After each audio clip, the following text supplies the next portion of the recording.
छतरपुर जिले के ग्राम ढारी से जमीन विवाद का मामला सामने आया है। पीड़ित का कहना है कि उसके दिवंगत पिता ने वर्ष 2015 में अपनी स्वामित्व की भूमि विधिवत रजिस्टर के माध्यम से विक्रय कर दी थी और परिवार के सभी सदस्यों के बीच धन का बंटवारा भी कर दिया था। पीड़ित का आरोप है कि उसने अपने हिस्से की राशि से वैधानिक प्रक्रिया के तहत जमीन खरीदी, लेकिन अब उसका छोटा भाई उस निजी भूमि पर जबरन कब्जा करने का प्रयास कर रहा है। आवेदन में यह भी आरोप लगाया गया है कि मनीश्वर टिंकू तिवारी निवासी बगौता छोटे भाई का सहयोग कर रहे हैं। पीड़ित के अनुसार उसकी जमीन और मकान पर आपराधिक प्रवृत्ति के लोगों को बैठाकर उसे और उसके परिवार को जान से मारने की धमकी दी जा रही है तथा झूठे मामलों में फंसाने की भी आशंका जताई गई है। पीड़ित ने प्रशासन को दिए गए आवेदन में मांग की है कि उसकी निजी भूमि पर हो रहे कथित अवैध कब्जे के प्रयास को तत्काल रोका जाए, पूरे मामले की निष्पक्ष जांच कर दोषियों के विरुद्ध नियमानुसार कानूनी कार्रवाई की जाए ताकि भविष्य में किसी भी अप्रिय घटना को रोका जा सके। जिला ब्यूरो चीफ संतोष कुमार की रिपोर्ट। मेरे घर पे भी उसने धमकी भेजी हुई है कि मैं दुकान पे गोलीबारी चलवा सकूं और जान से मरवा भी सकता हूँ। किसने दी? मनीष तिवारी है, जो कुछ है मेरा तो विरोधी मनीष तिवारी है। उसके पास कोई भी लगा हो इसकी मुझे जानकारी नहीं है। जो कुछ है मनीष तिवारी राजन को उकसाता है, राजन से करवाता है, मेन लीडर वही है। और वही हर जगह मेरी जगह पे हर जगह गुंडे बैठाए हुए, ताले भी लगे हुए हैं। मेरा ताला तोड़ नहीं देता। मैं अपने किराएदार और मेरे किराएदार भी दहशत में हैं। वो भी कहते भाई हम ऐसे मकान में क्यों रहूँगे, यहाँ गुंडे रोज आते हैं, पूरी कॉलोनी में रोज फिरते हैं उसके गुंडे। और कुएं पे तो कम से कम आगे भी पहुँच जाओ तो कम से कम नहीं 8-10 आदमी बैठे होंगे। मेरी इजाजत पे गुंडे बैठा रहे हैं और मुझे को धमका रहा है। उल्टे सीधे आरोप प्रत्यारोप लगाता ही रहता है। आए दिन थाने में हर रोज थाने में खड़ा रहता है, यही कहता है कि पप्पू ने एक किया, पप्पू ने किया छेड़छाड़ी का। उसकी बीवी का भी छेड़छाड़ी, बोली कि पप्पू ने मुझे हाथ पर और उसकी लड़की का मेरे लड़के ने हाथ पकड़ा। कोई अपने भाई बहन का कोई हाथ पकड़ा। घर अगर इतने ही अधर्म हो गया है तो फिर संसार तो बसना मुश्किल ही हो गया। भगवत आते हैं और रात है छतरपुर में बड़े लड़का लो रात हम तो बड़े लड़का क्या कह रहे कैसे बड़े लड़का का नाम क्या है?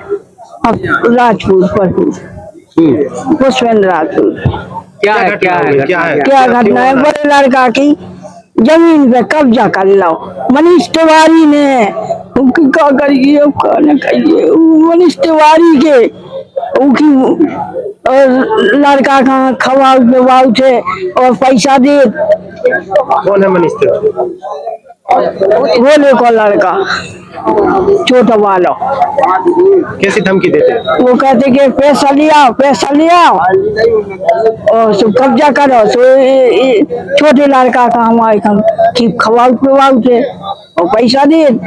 जमीन पे कब्जा करने के प्लाट पे? नहीं, जमीन पे, वो प्लाट पे अलग करें। कितनी जमीन कब्जा कर? 3 एकड़ 3.5। तो शिकायत नहीं की आपने थाने में? क्यों करी भैया, हमने क्यों करी? अकेले वो करके जाते हुआ है पागल। जब बताई तो है पागल। वो तन वो लड़का का सिके उठा है, लड़का सिके उठा। हमें सिखाऊ पागल हैं हम। कहाँ शिकायत की थी? हमने इसे करी थी एक दफे और एफसी लो करी थी। वो है तो थाने क्या आश्वासन मिला था एसपी साहब से? अब कछु नहीं मिला। आज कहाँ पर आई हैं? आज हम कलेक्टर लो आए। कलेक्टर साहब क्या कहे मिला है? मिले हैं? मिले तो हैं। क्या कहा था? अब वो ले लो लेवल लिया। हाँ। क्या लगता है कार्रवाई होगी? अब वो का मालूम के कार्रवाई का क्या चाहते हैं? हम जो कर रहे कि कार्रवाई करो, हमारी जगह दे आओ जो उनमें कब्जा करें और प्लाट पे करें। क्या दमंग है क्या बोलो? धमकी देते हैं क्या? हाँ, की धमकी दे मारे। आपका जो छोटा लड़का है हाँ। वो भी आरोप लगा रहा है। हाँ, क्यों लगा रहा हो? बड़े भाई का लगा रहा। बंटवारा नहीं हुआ। अरे वो बंटवारा ले चुको बब्बा के सामने, दुकान के सामने। हाँ, हो गया। अकेले तो भी नहीं माने रहा हुआ। क्या वो कह रहा को और बंटवाओ इसको जो बड़वा दिए। उसके 3 लड़का है, सुबह कर रहे खा रहे दूसरे के हिस्सा पे।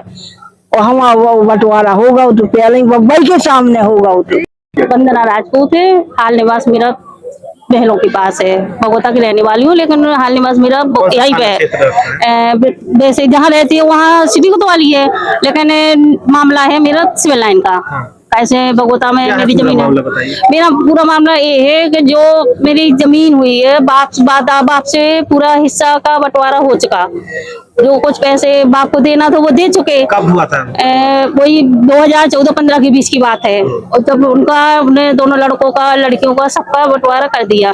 जो उन्हें जमीन बेची थी तो उन्हें पैसे दिया सबको, जमीन किसी को दी है। जमीन सिर्फ माँ के हिस्सा के लिए उन्हें थोड़ी सी छोड़ी थी, तो वो माँ की हिस्सा, तो माँ भी उससे परेशान, तो माँ ने अपनी बेच लिया, अपना पैसा सेव कर लिया। विवाद की स्थिति क्यों बनी? विवाद की स्थिति इसलिए बनी कि तुम दारूखोर हो, जवाड़ी कवाड़ी सब गुण है, ऐसा कोई भी चीज है कि उनके अंदर कोई बास ना हो।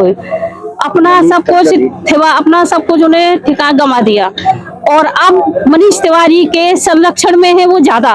मनीष तिवारी ने क्योंकि उसको पैसा दे दिया। मनीष तिवारी गांव बगोता का है, और भोले तिवारी का लड़का है मनीष तिवारी, छोटा वाला। और दबंग इतने है कि सिद्धि मैरिज गार्डन चल रहा है, वो भी उसका अवैध है, उसका अवैध चल रहा है। खुद वो अवैध कॉलोनी का करता है काम, जमीनों का काम वो भी करता है, लेकिन तो उसके पास पैसा है, वो दबंग बना हुआ है। और हमारी शिकायत मैंने थाने में की, कलेक्टर के पास गए, एसपी के पास गए, शिकायत तो सब जगह डाल दी, लेकिन अभी निष्पक्ष जांच मेरी कोई नहीं हुई। तो मैं अपनी जांच करवाना चाहती हूँ। मेरा जो हिस्सा है, मेरा जो कब्जा है, उन लोगों से, गुंडों से मेरा कब्जा हटवाया जावे और उनके ऊपर एक्शन लेवे, क्योंकि ये मनीष तिवारी जो कुछ है, मनीष तिवारी है, उसको पैसे दिए हुए दबाए हुए हैं, उससे उसी को आगे करता है और उसी को मेरे खेत में बिठाए हुए हैं, प्लाटों में। नहीं हो रही क्या कार्रवाई ये जो हमें समझ में नहीं आ रही कि कार्रवाई क्यों नहीं करी प्रशासन मेरे साथ। मेरा कार्रवाई नहीं होगी तो क्या करेंगे फिर? मैं यहाँ पे कहाँ जाएंगे, अनशन में बैठेंगे, मैं अपना पूरा परिवार दाए पे लगाऊंगी। अभी इससे पहले एक घटना सामने आ हाँ। रही थी कि आपके पति पे आरोप लगा। हाँ, आरोप प्रत्यारोप इतने छेड़छाड़ का। अरे यार, कोई अपनी बहन के और अपनी माँ के ऊपर कोई छेड़छाड़ करेगा? और वो गोलीबारी की घटना, गोलीबारी की तुम सब कुछ कराओगे, बदनाम हमको करोगे। गुंडागर्दी आप करा रहे, बदनाम हमको कर रहे। पप्पू ये करा रहा है, बंदना ये करा रही है। बंदना और पप्पू अपना जायदाद में अपनी हम लोग गुंडागर्दी करवाएंगे।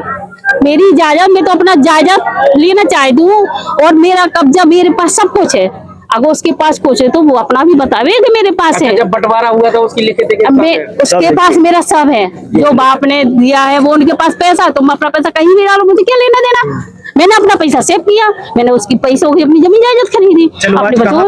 आज मैं कलेक्टर महोदय के पास आई आवेदन करने। हम ये चाहते हैं कि मेरी जायदाद मेरे पास आवे और उनके ऊपर एक्शन ले।